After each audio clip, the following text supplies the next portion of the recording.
ăn chưa? Bơ rụng mới. Rụng là ngon quá. Rồi cái bơ là béo quá trời luôn nè. Bơ nhà cô. Nhà cô.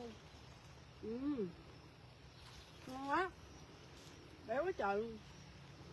Vậy hái bơ rồi. Nay vậy là ngon, cái cây trái to kia luôn ha. Cái màu xanh xanh này nó cũng ngon nữa. Dạ. Cái trái này là ăn được. Trời ơi, mấy trái này quá trời luôn. Anh ăn miếng bơ anh. Béo lắm, ăn miếng bơ đi. Béo dễ sợ luôn. Cô ăn chưa cô?